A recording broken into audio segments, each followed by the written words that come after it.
Ripretandrazana malala, mino fa salamatsaka taonareo any tokatrano any. Anio eo anaty anty fitondrana sy amilasa fa fitondrana fanafozany ty. De misy fanontaniana lehibe iray ato tsaiko. Mbola any malagasy eo Madagasikara. Mbola tompotrano eto amin'ny tanitsika ve tsika? Mbola isika ve ny tompon'ny firenetsika? Sa efa mialasa vahiny tsikelikely eto amin'ny tanitsika tsika? Mametraka anao fanontanianareo sa satria mahatsapa fa asorina tsika tsikelikely izay rehetra atsika. Esorina amintsika tsikelikely ny souveraineté atsika. Ary ny tena mampanahy de mitranga eo amatsika zany nefa tsika tsy miteny. Aoka zavatsara tsy manohitra velively aho ny fifandraisan'ny Rosiana sy Madagasikara ara diplomatika. Na koa hoe Madagasikara sy États-Unis, na koa hoe Madagasikara Chine, na koa hoe Madagasikara sy ny Europa, na amina firenena hafa rehetra zany. Tokony ara-iasa miaraka amin'ny firenena rehetra Madagasikara, avery eto hoe tokony ara-iasa miaraka amin'ny firenena rehetra. Izay manaja ny andriam-pirenetsika, ary vonina norina fiaraha-miasa tena samy mahazo tombotsoa. Fiaraha-miasa izay anajana Madagasikara de fiaraha-miasa koa anajana ny tombotsoa ny vahoaka malagasy. Fiaraha-miasa ihany koa samy manome, samy mandray, samy manaja ny fetrany hafa. Fa ny vahoaka malagasy ny tena mampanahy ankehitriny de ny endrika ny fifandraisan'ny Madagasikara miaraka amin'ity Rosiana ity. Tsy fiaraha-miasa ara-diplomatika tsotra fotsiny zao. Fifandraisana tsy mitovy lanja mihitsy no hitantsika. Fifandraisana fanakinan-doha ary mety ho fifandraisana fanekena sy fiondriana mihitsy ny aza. Fifandraisana ara-diplomatika malsaine. Fa nahoana hoe nareo zany milaza an'izany? Satria ankehitriny de hita eran'ny Madagasikara i Rusia. Ary ny fiaraha-miasa de mihoatra lavitra noho ny fiaraha-miasa ara-politika, ara-militaire, ara-toekarena, normal. Manana fandaharana ao amin'ny Radio National Malagasy RNM zareo. Ilay fandaharana Rusomada efa nilazako anareo io.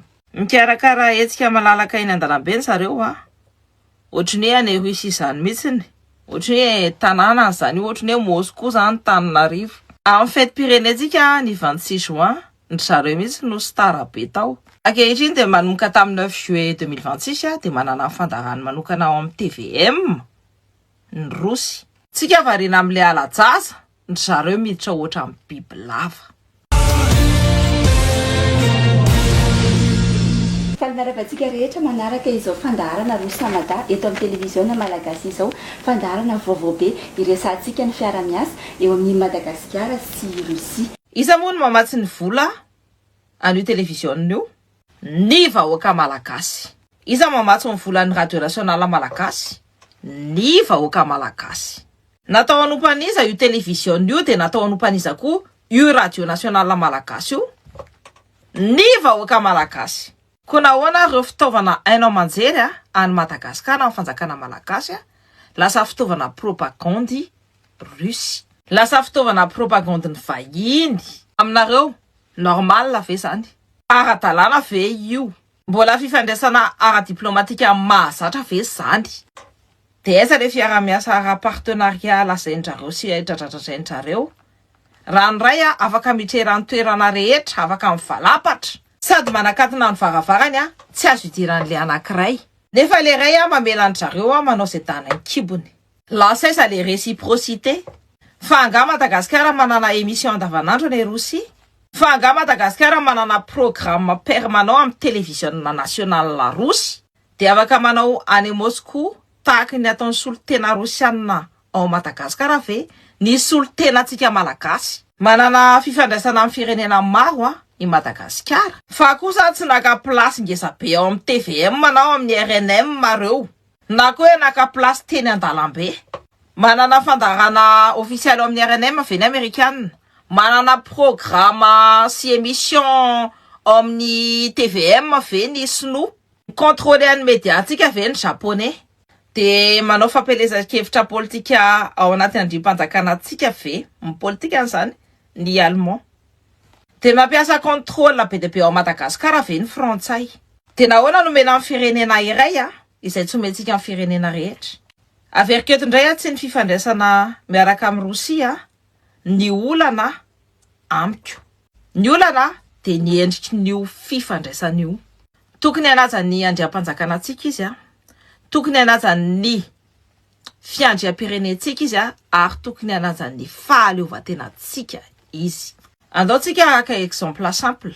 Ekenao ve hoe raha miditra ao anatin'ny tranonao tsisy fetra eo manao izay danany kibony ny olona miara-miasa aminao, ny mpiara-miasa aminao zany. Mipetraka amin'ny dadasika be eo ambony canapé miaraka amin'ilay kiraro maloto be. Manokatra amin'ny frigo dia maka an'izay tiany tsy mangataka izy amin'io. Savazavany daholo ny plakaranao dia izay akanjo tsaratsara tiany dia lasany, ny kiraro tsaratsara tiany dia lasany. Dia mandidy anao amin'izay zavatra azo jerenao, azo eritreretinao, azo enonao. Dia minao fa nareo teny hoe tsia, zay tsy mila an'izany. Satria ny fifandraisana ara-piara-miasa normal dia mpiara-miasa mijanona any fiasana zany mijanona mpiara-miasa. Raha izy ny sendra hoe invité ao amin'ny tranonao dia manaja ny tranonao, manaja ny fitsipikao, manaja ny fianakavianao. Dia rehefa manomboka mihetsika toy ny tompo-trano ny mpiara-miasa aminao dia tsy fifandraisana ara-piara-miasa intsony zany fa fangalana keriny ny tranonao. Dia manontany tokony anakan'izany ve tsika ho an'ny Madagasikara? Tokony hamela fotsiny ve tsika au nom de la prétendue relation diplomatique? Tokony angina ve tsika rehefa misy hery vahiny miditra tsikelikely eo amin'ny tanitsika? Satria amin'ny andro fifoazantsika angamba tsisy tsony ny sakafo ao anaty frigo fa lany mpiara-miasa daholo. Efa lasa ny karamantsika, efa lasa ny tranontsika, efa lasa ny vadintsika dia tsika nanjavona. Tsika tsony no manjaka. Ary tsy hoe raha zao no mitohy.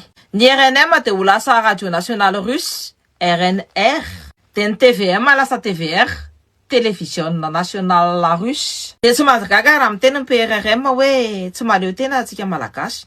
Efa manaiky izy, efa manaiky ny idirany Rosy izy. Satria ao anatiny ao dia fantatry ity fitondrany ity fa miankina tsikelikely amin'ny Rosianina Madagasikara. Ary ny zareo manampy mihitsiny. Io faefana io zany manampy ny idirany Rosianina ao amin'ny tanitsika. Dia azontsika amin'izao ny lazany sy teny hoe ny vahiny rehetra dia gasy daholo. Ary rehefa tompo-trano ao Madagasikara ny vahiny rehetra dia ny malagasy kosa tsy tompo-trano tsony. Dia tokony manana fahasahinintsika mametraka fanontaniana hoe mbola any malagasy ve Madagasikara? Dia tsika zany ho spekta fotsiny amin'ny firenentsika, ho mpijery fotsiny amin'ny firenentsika zany ny anjarantsika. Dia manaiky ve tsika hoe ny souveraineté atsika manjavona tsikelikely eo amasitsika eo. Ry mpiray-tandrazana malala tokony ara-iasa amin'ny firenena rehetra Madagasikara fa tsy tokony hiondrika amin'ny firenena anankiray. Tokony hanana partenaire Madagasikara fa tsy tokony hanana tompo mihitsy. Zao zany ny vokatry ny régime refondation io. Tsy fanavozana Madagasikara no nataony fa ny fampalemena ny souveraineté any. Tsy namerina ny taniny ho an'ny malagasy fa nanokatra ny varavarana ho an'ny vahiny. Tsy nanafaka amin'ny Madagasikara fa mampiditra tsikelikely ny fiankinan-doha. Tokony ho an'ny malagasy mandrakariva Madagasikara. Ary malagasy any tokony manjaka amin'ny taniny. Ny malagasy no tompony, ny malagasy no manjaka. Madagasikara tany drazana, tany sarobidy, masina siso.